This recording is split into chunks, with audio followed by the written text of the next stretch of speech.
This is the Team Church Podcast with Kevin Gerald, where we exist to move church forward and have the conversations that every team needs to be having. Well, Team Church, welcome back to the Team Church Podcast with Kevin Gerald. My name is Brandon Stewart, and I'm going to be your host today. We have designed this space to have the conversations that every team needs to be having. So our goal today, as always, is to set up a vital, necessary conversation that you can continue with your team. And today, we're continuing a conversation we began last month on honoring authority, a subject that we believe is so potent, so necessary for this hour, this season in the local church.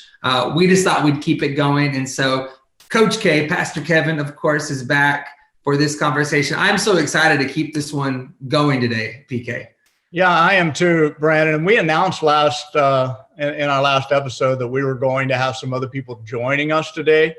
And I think that's the most exciting thing for me, is that we have a chance to hear from some young leaders today on the topic that we've been talking about. Absolutely. We've put together a few great young leaders from different corners of the Team Church tribe, and they represent different parts of the millennial, Gen Z generations. And we're just excited to have a conversation and hear from young leaders from a perspective of their generation and tensions they're experiencing around this subject of honoring authority. So let's get some introductions going if we can. I'm going to go to Jeff first. Why don't you say hey to everybody? Jeff, tell us who you are. How's it going, everybody? My name is Jeff Cope. I am from Coeur d'Alene, Idaho. I'm the executive pastor at the Cause Church. And thank you guys so much for just having us on here. It's such an awesome opportunity. We're so glad you're here. We love your church and your team. You guys have been part of our conference for years. So glad you're on here today. Let's see. I'm going to go to Lays now. Take us to Florida. Lays, say hi to everybody. Everyone. My name is Leidanis Ritchie, and I am from Coast Life Church down in Florida. I have the honor of serving as the executive administrative assistant there to our amazing pastors. And thank you guys for the opportunity to be on here today. It's going to be good. We love your church, and so glad you're here. Let's go to Canada. Shane Frazier, say what's up to everybody. Love it. I'm representing Canada today. That's a big honor in itself. Thank you guys so much for having me. My name is Shane Frazier. I work as a youth pastor in Fredericton, New Brunswick, Canada, completely on the other side of the coast of Seattle. It's my honor and privilege to be here today. Awesome. So glad you're here. Last but not least, the man, the myth, Cole Martinez. Say hey to everybody. My name is Cole Martinez. I am serving on the Next Gen Ministry team at Christian Life Church in Murfreesboro, Tennessee. And I'm just very happy and excited and grateful for this opportunity. Okay, guys, so here's the deal. We're going to get real. We're going to get raw. We're going to ask the questions that need to be asked, because if you have the questions, no doubt somebody else listening does today.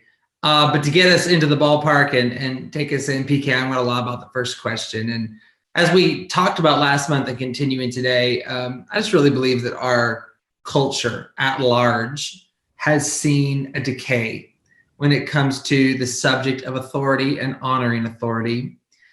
It's also sadly making its way into elements of the local church and leadership in the local church. I guess get us started on your own observations and what you've seen kind of just on the cultural drift and decay around this subject. Well, Brandon, I think it's important that when we talk about it, we just realize how essential honor really is in any kind of group that wants to make progress, wants to do well, wants to be healthy. So it's really not optional, although culture tries to battle with it. To me, it's like saying we're just determined to tell the world none of us really need to ever go to sleep. We just stay awake all the time. It's like it's a losing battle to try to go against the necessity of honor. So everything's better with honor. And unless you have honor, you're not going to have just even a good sports team. So you're not going to have a team that is together, a team that is successful, a team that is going to be able to win games if you don't have a culture of honor within the team where players honor one another and they honor their coaches, they honor their leaders. Coach says, do this, we do it. So if it starts with a team, you can imagine how it plays out in a family, how it plays out in a business, how it plays out in a church. So to me, there's a lot of idealism having to do with whether we need honor, don't need honor, that I think is it's a myth to think that we can have a good life or a good community without honor. And I think that something that you've said over the years that's impacted me on this subject, PK, is that this is an area where the church cannot afford to be trendy. This is an area where we have to decide that we're going to be counterculture. And I think that's why we wanted to invite our panel on today, was we want to hear from young leaders and the very real and escalating tensions that young leaders are experiencing and try to offer a different perspective and a different point of view on that. And so with that, I'm actually going to just start opening up for some questions here today. And I want you guys to help me pull some gold out of PK, but also some of you have some perspective and stories to share we really want to hear from today. We are going to go to Canada first, to my friend Shane. You had a great question, I think, to get us started today. Yeah, that's awesome, guys. And again, love this conversation. And I listened to the first podcast and it was wonderful. I was able to take down some notes. And one of the questions that I had myself is, I'm going on 22 now, so I'm young. I don't have a lot of years under my belt. I'm always learning, and I would be a part of Gen Z. And for myself, I'm often aware that I might process or react to things differently than someone from an older chair of leadership like yourself, Pastor Kevin. I'm sure you're still very young. But saying that, I feel like I could possibly foster a reaction or a reality where my actions aren't necessarily perceived how I intended them to, just because I'm from that younger chair of leadership. But my question is, what is a mistake a young leader may make to unintentionally or indirectly dishonor authority? That's so good. And I really appreciate you acknowledging it, because that's the first step. It's just acknowledging that you don't know what you don't know. But I would say that the biggest thing I would encourage a young leader to do is to assume that anytime you're in a room with someone who has experience you don't have, who has maybe age that you don't have, someone who is beyond where you are in whatever kind of group that you're in, we're talking about the church right now, just to assume that you know less and to assume that they know more, and then to treat them that way, beginning with just your face, beginning with acknowledging and smiling and showing honor and courtesy on your face that says, I honor you, even whether you shake hands with them or not.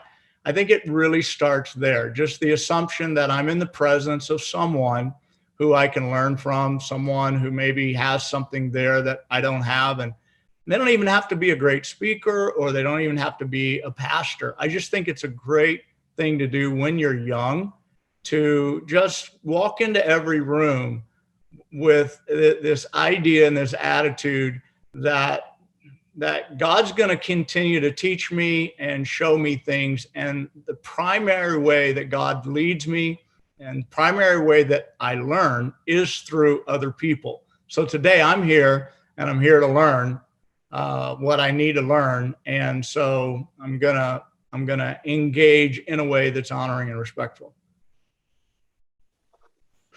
That's so good. And honestly, like, your words speak 100% truth to me, because I find for myself, being so young, I have a lot of unfiltered ambition. So I have a lot of thoughts, ideas, and things like that, that the unfiltered part of it is that I don't necessarily have the wisdom to put it into place or put it into play. But even something cool that I was thinking of as you were speaking was recently, and I say recently, but it honestly wasn't that recently because COVID's been going on for a while. But just as we were coming out of the first part of that lockdown, I remember as our church was just opening up for the first time that I had this idea, and I work with the youth. I love working with the youth. And I'm like, I can't wait to gung-ho youth in person. So I came up with a plan, a way to put it into action. And I remember stepping into a staff meeting and actually, just like you said, someone who had a little bit of more wisdom or a little bit more years on me was actually like, Shane, kind of hold off, just wait on that. Like there might be a better time for that. And I remember walking out of that meeting, just almost feeling like disappointment and feeling this tension behind, like, I got to fight this, like, I got to be right. And I think in that moment, I kind of just got this like idea of heroism, that especially as like a young, fresh leader, that if my idea goes, that I win. But something that I'm learning and discovering is that it's not actually if your idea goes that you win. It's when the wisest idea goes, the whole team wins. Kind of like that kind of thing. Wow, that is so good, because what you've just given us is a practical way that this stuff works out in our everyday life. Like what you've just described is, I think, something that every church leader, especially young church leader, faces and deals with. Let me ask you this: when you felt that, like, you probably remember where you were in that moment, and you described it really well, but could you elaborate a little bit on what you did or how you handled that sense of, I'm going to be a hero in this kind of thing versus immediate alignment? Well, to be completely honest, I remember coming out of the meeting and going to another younger leader. So that's 100% the best place to go at that time. No.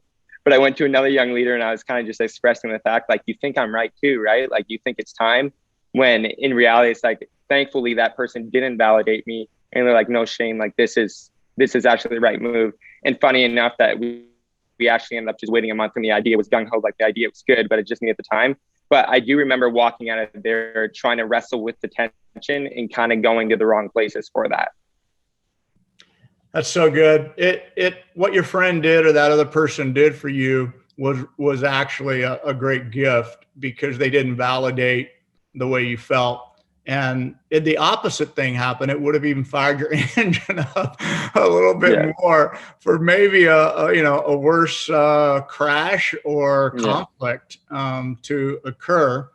And, it's not the end of the world when that happens, by the way. It's not the end of the world when we hit conflict like that. And especially with a mature, gracious leader, they know. But to continue down a pathway is where of thinking what you don't know. So again, I think honor just begins by assuming that you don't know it all, assuming there's some things to learn. Because I know right now in our church, I know a lot of things, and I have a lot of information that our staff doesn't even have, that our location pastors don't have, having to do with people, having to do with navigating circumstances or situations. And I know a lot of times that, that they even would wonder, well, why are we not doing that? And I just cannot always share every piece of information that I have with everyone. I need them to trust me. I need them to believe in me and go along with me. Now, on the opposite side, as recently as this morning, I gathered with what we call Pastors Council, which is a group of business leaders in our church that I actually asked them to give me input into some of the business or the corporate side of our church and our operation. So, I have to be careful that I don't think I know it all, or I don't stop learning myself or inviting input. I really have to be careful of that myself. But, if you stay open and you stay a learner, and then you lead from the perspective of what you do know, to expect other people who are maybe younger than you or less experienced than you and so forth to come along, follow you, is an appropriate expectation. So that was great. Love it, Shane. We have all been the ambitious 22-year-old in the meeting. I feel that one. Hey, I want to go next to Lays. You had a great question on just helping us getting our thinking right and the voices in our world. Why don't you throw that one out? Absolutely. Like you said in the last month's podcast, that today's culture is trending against authority. It's so common for us to put our own thoughts, ideas, opinions, and even experiences over those that are in authority. Like, it's so easy to find a tweet that just aligns with our emotion or feeds into the offense that we're feeling. And we actually start to disregard the voices of leadership that are in our lives. It's almost as if we're turning to dishonor in order to get justification. So my question is, how can we help leaders differentiate between the voices of the world to find the right one so that they can ultimately submit under authority? Well, I think for me, what I've tried to do, for example, in the last 12 to 15 months, is I've tried to be very open with my own journey through the media information that's been given to me and through the people that I might be following, or I might look at their page. And I've talked to the people around me in my circle of our church and our lead team. I've talked to them about how, things are hitting me and how things are affecting me. And I've shared with those that I really trust their mindfulness, their attitude. I've shared with them some stuff that hit me wrong and things that I'm struggling with, even from other church leaders, and church leaders were saying and doing. I don't think you can actually discern all the time on your own what is the right thing. I think you really have to reach out.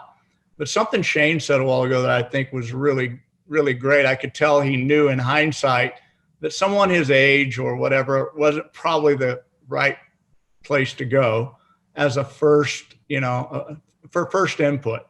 Although that he got great response and guidance. Typically, if you go someone at the same level you are of experience and insight and age, you're probably not going to get the wisdom that you really want to get. So I think when you're trying to discern between the wrong voices and the right voices, whether it's on social media or even potentially friendship and people that you're hanging out with, it's always best to look and to go to people that you have had experience with their wisdom. You have seen it firsthand.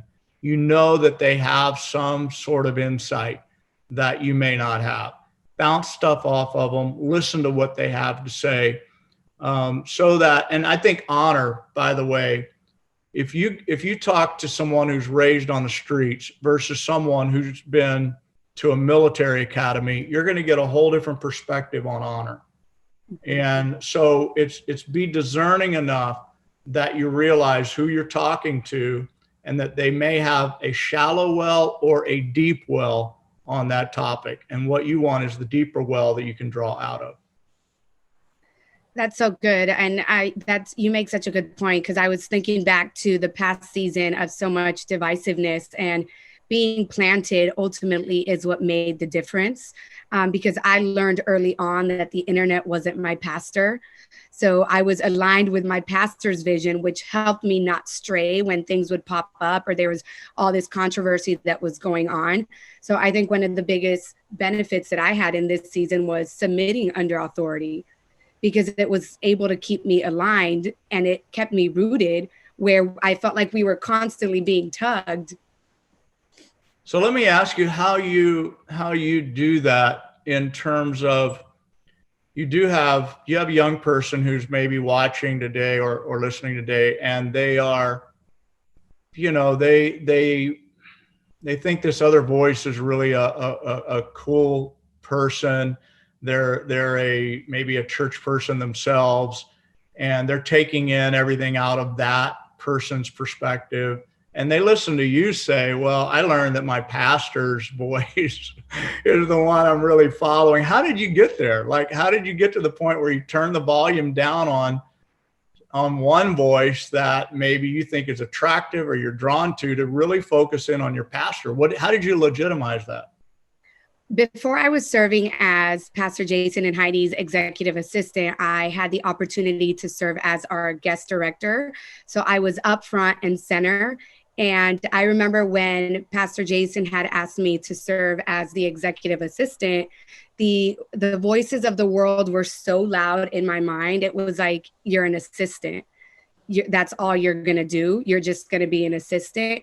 And I remember having to turn it down because I knew that there was going to be so much more opportunity, and I tuned it out. And God honors honor, because by serving my pastor, I've been put in so many places where I would have never had the opportunity to learn from people. I've been given opportunities to grow, and it was just being aligned with the right voice. And it was tuning down what the world was saying, what negative Nancy was saying, and just really aligning with what the word of God says. And it's to serve, it's to honor. And ultimately, what I've learned, it's been because of that, because of being his assistant, because I learn every day from him. I get put in conversations like this where I'm here to learn. Wow, that is so good. That just what you said about alignment. Do you guys find, and this would be open to anybody, do you guys find that it's often difficult to just close out the chatter? And do any of you have something you do with social media to keep it, to keep it reined in that you would share with us today?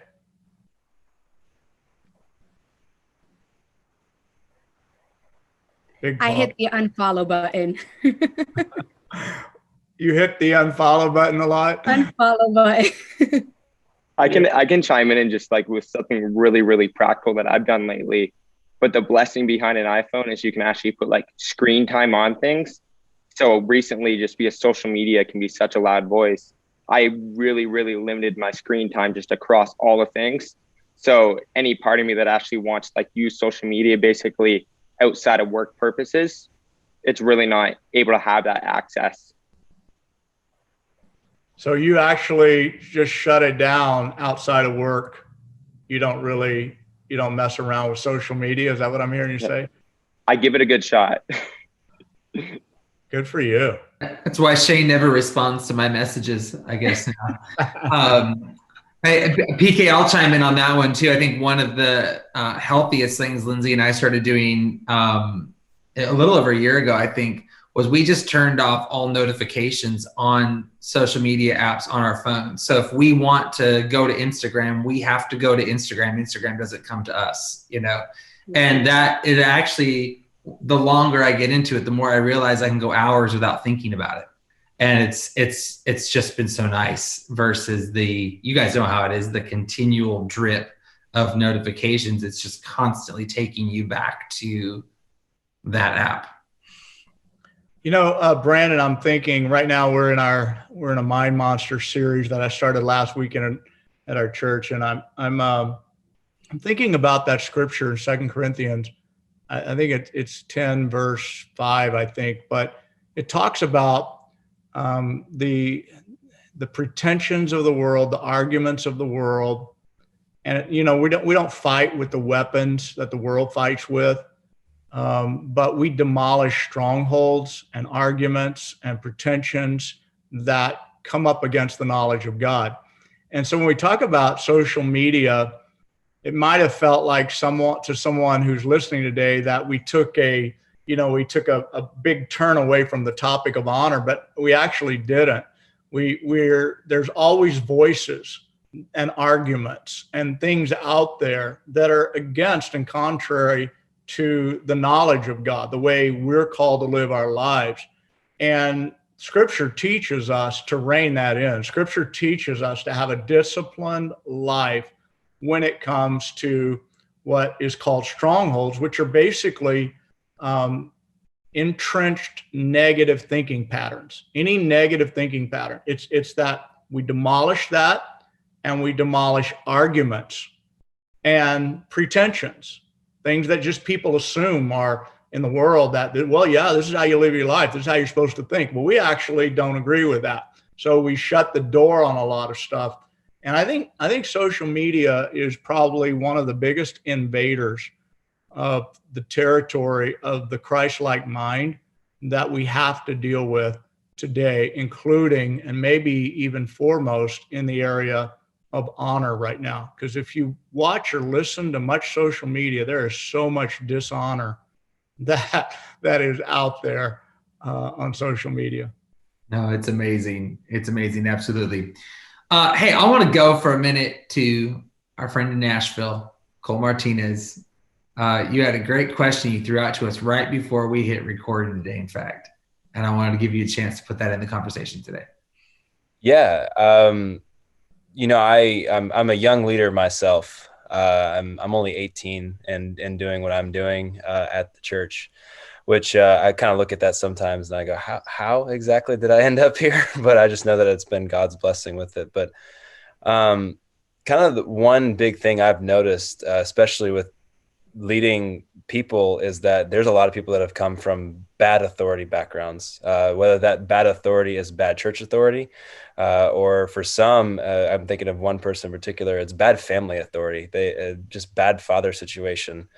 And so with that, they've had this kind of distaste and distrust towards authority. And there's been times where I've had people on my team tell me either in the moment by their actions or later whenever they've kind of had a little bit of a reframing of it that they just didn't trust me as their leader. And I felt that constant tension. And so I guess to kind of form what I'm talking about in a question is, how do you go about earning trust with someone who's dealt with nothing but bad authority in their past? And kind of how do you work through that? Well, I think it's a really slippery slope because you can't be subjected and always trying to someone's lack of trust and always trying to prove yourself as a leader to someone who's already got a cynical attitude towards leadership. And unless that changes on their part, there's no way you can win. There will be a sabotaging, even if they don't mean to. So it's a slippery slope, but it's an amazing question. It's a great question. And I would just say that I have tried to be humble enough to say, I understand you have a unique scenario, you have a unique situation. And I realize that you've been through some tough stuff, but also stay true to myself and what we know about alignment, in that I can't always be looking over my shoulder after we have a huddle, after we have a team meeting. And I can't look at any of the leadership team and wonder if they're really with me or not. And so I think that a conversation like that, I've had quite a few of them over the years, to where I have, just said one-on-one, hey, I get it. I understand. Now I want, you to understand where I'm coming from. So I seek to understand and then to be understood. And this is where I'm coming from, is that in this group, this team, when it comes to leaders and so forth, I really need people who do trust not only me, but one another. We have to trust one another, and we have to be for one another, and we have to not be, looking for one another to do something wrong, because that's the sabotage. We're all going to do things wrong. We're all going to make mistakes, but if you're welcome to be a part of the youth program. You're certainly welcome to attend things. We love you. I hope some of that thing that's in you can get healed and well, because you got a lot of potential in your life and a lot ahead of you. But at the end of the day, I think a conversation like that, Cole, is just it's absolutely necessary.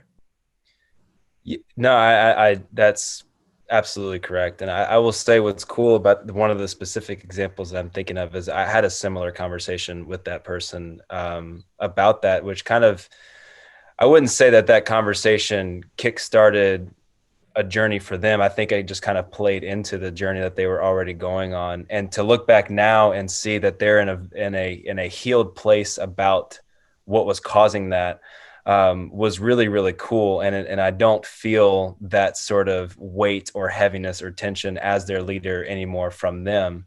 I would say also kind of personally with that is, you mentioned like looking over your shoulder, kind of always subjective, feeling like you needed to earn people's trust.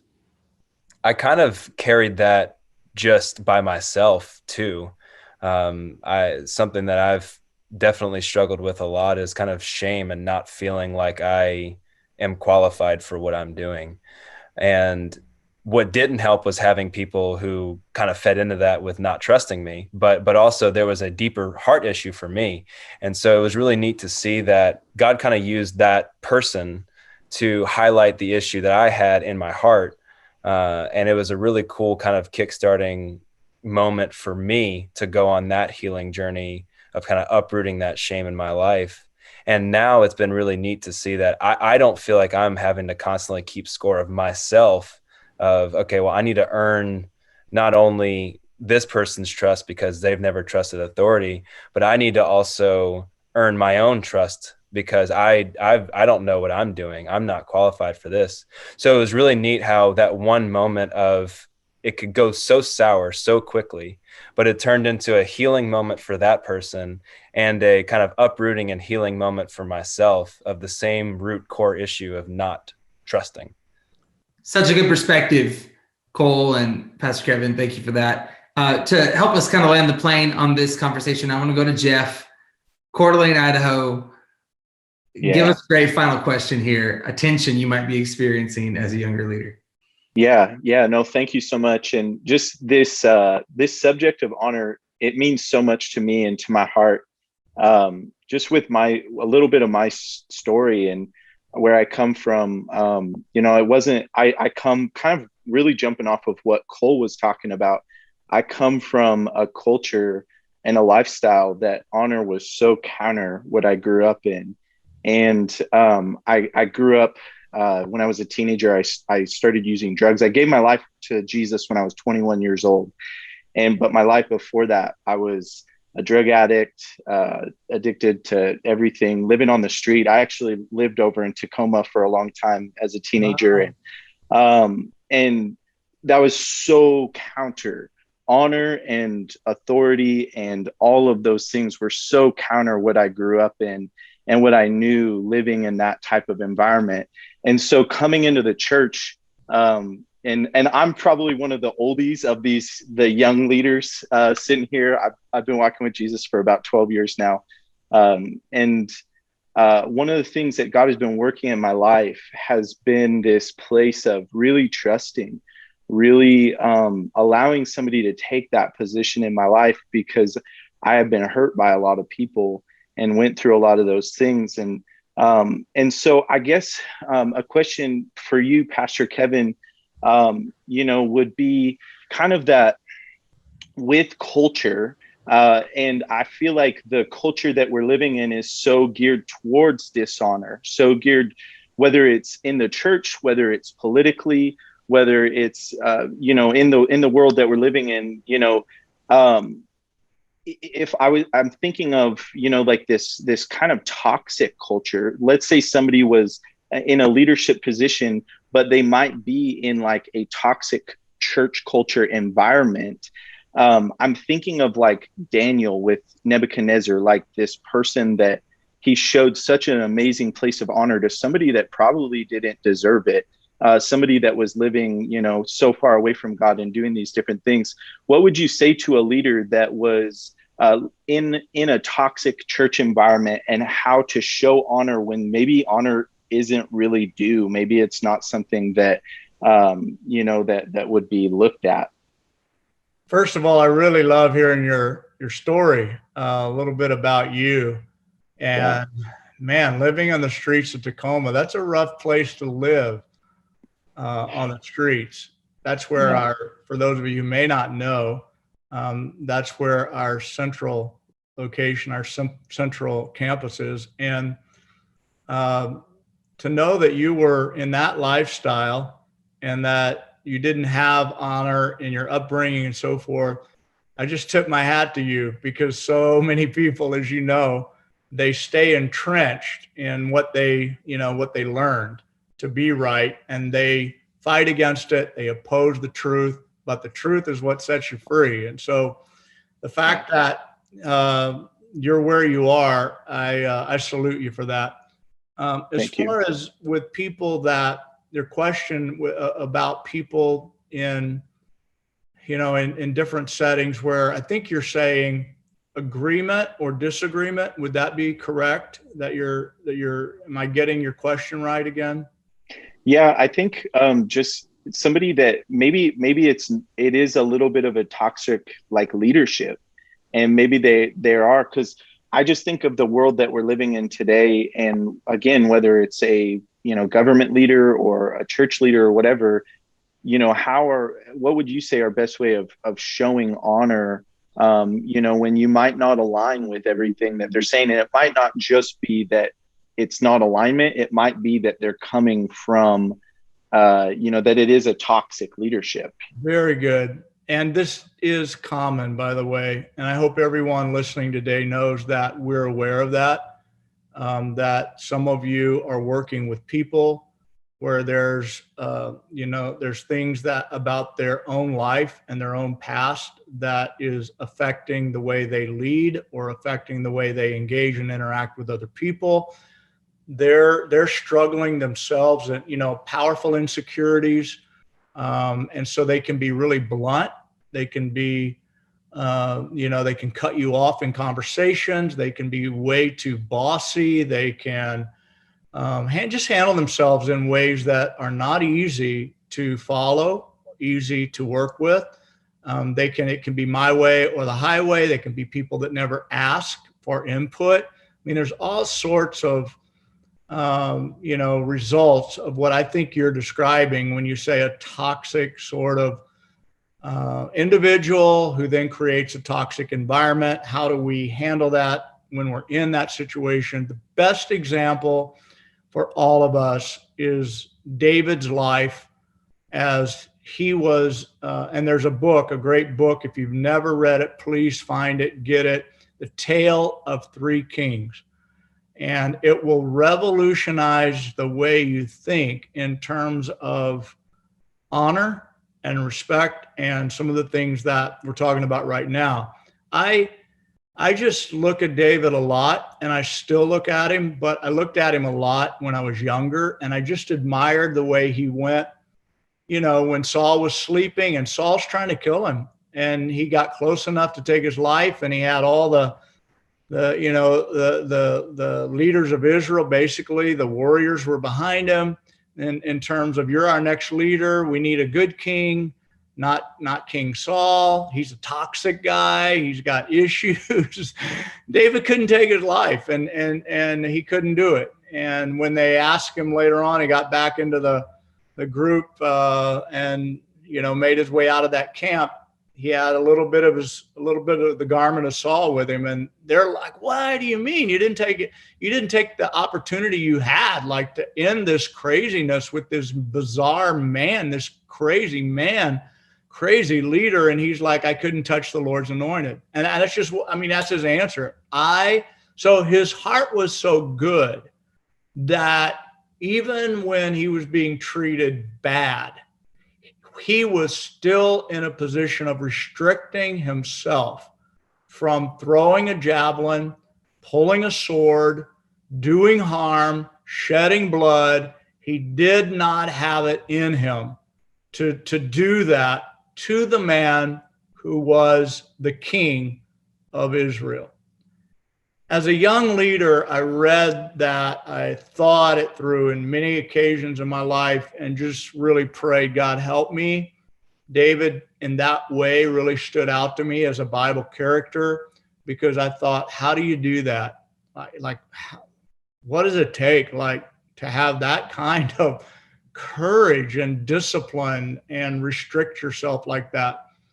But then I want to go on and say, as time went on, I moved into another part of that. And that was, God, don't let me, now that I am a king, don't let me be Saul. I don't want to be a Saul. God, help me to not treat anyone like Saul treated David. God, help me to see the Davids and help me to see the people that you're bringing up around me. So I think in our evolution as a leader, that there's these seasons we go through. And I think if you, like David, when he passed through the gate of honor to Saul, is literally when God said, "You're my next king." He got his promotion because God saw his heart to honor the current king. It's like God's like, I'll take care of the kings in your life. What I'm looking for is someone who has a heart that is able to show honor to their leaders and their authorities. And when I find those people, I use them. When I find those people, I promote them. When I find those people, it says something about their character that I want to promote them. I want to give them authority, power, leadership, and so forth. So there's so many good angles on that story. But those are three of them that I feel like when there's a toxic scenario going on, look at those three things. Current leaders who have a lot of leadership, if you're listening today, please listen, please hear me when I say never stop examining yourself. Never stop saying, I'm sorry. When you make a mistake and you treat someone wrongly, even if you don't know that you treated them, that what you did or said was actually bad, if it had any level of, of hurt or any level of pain that you dealt them, don't be too big to say, I am sorry that I hurt you. I am sorry that it impacted your life that way. And that'll keep your heart pure and make sure you don't turn into a Saul. If you're a younger leader, take notes from David, how he looked up to Saul, and then just know that God's looking out for you. He's got you. You stay in a space of honor, even in a toxic situation, and God will do great things in your life. Come on. That's so good. Yeah. Thank you so much. Tale of Three Kings was that book so impacted my life when I read it. And I was even thinking too, as I speak through this, I'm in this blessed position where the leaders I serve under are so amazing and so, impacting my life. But I just thought it was an interesting thought for somebody that might be in that situation, that might be in that, place of kind of turmoil and tension. So thank you so much.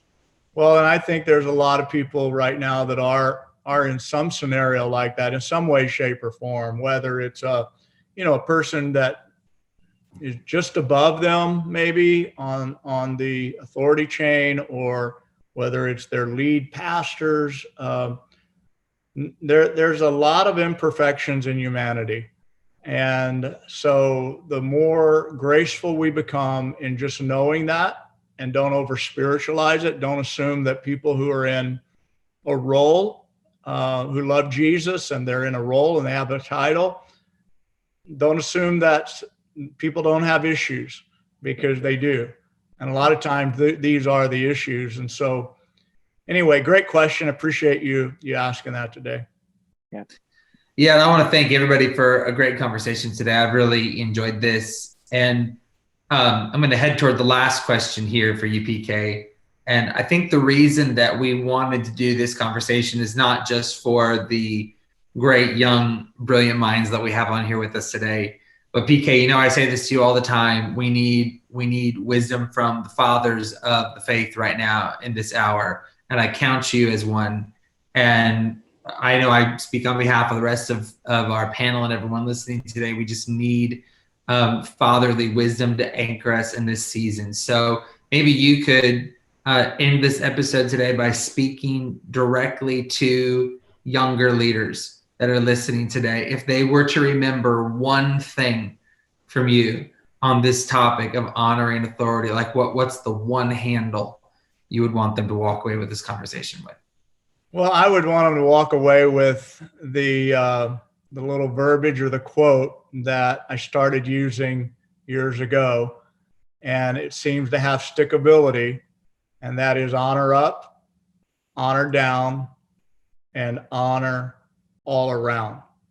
That's the one thing I would want from everyone listening today, is to not see this conversation as saying that you should, if you're under authority, only honor up.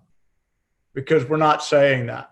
We're saying also be big enough to honor down. Remember, you're a servant of people. And that gets confusing, Brandon, a lot of times, because I know myself in leading, we have to make some tough decisions sometimes.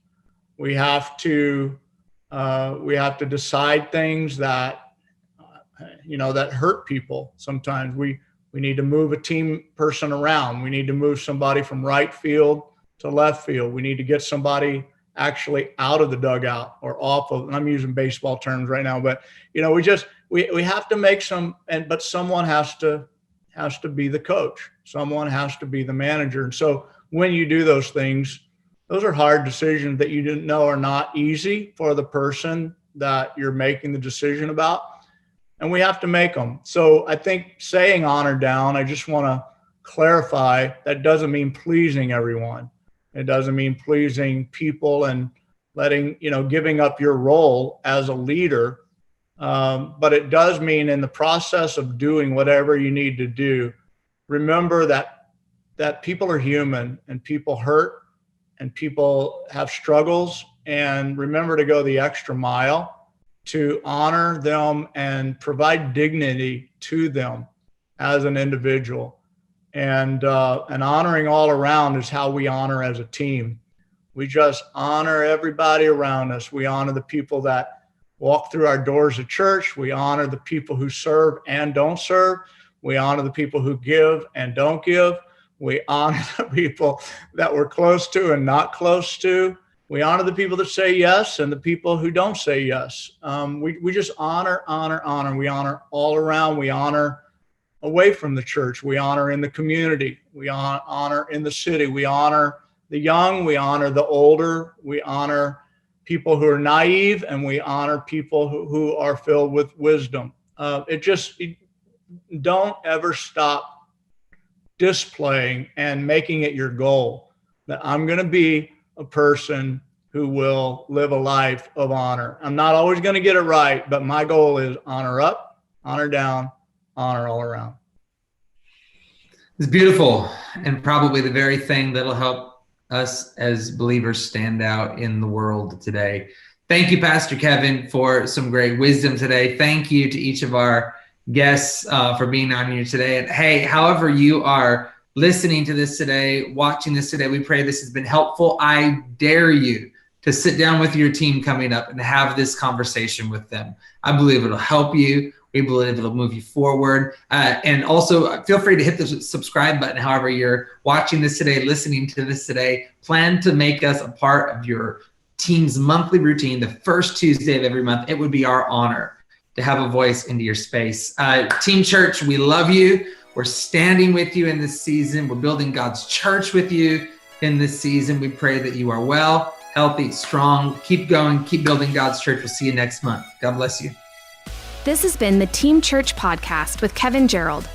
For more information on conferences and events, check out teamchurchconference.com.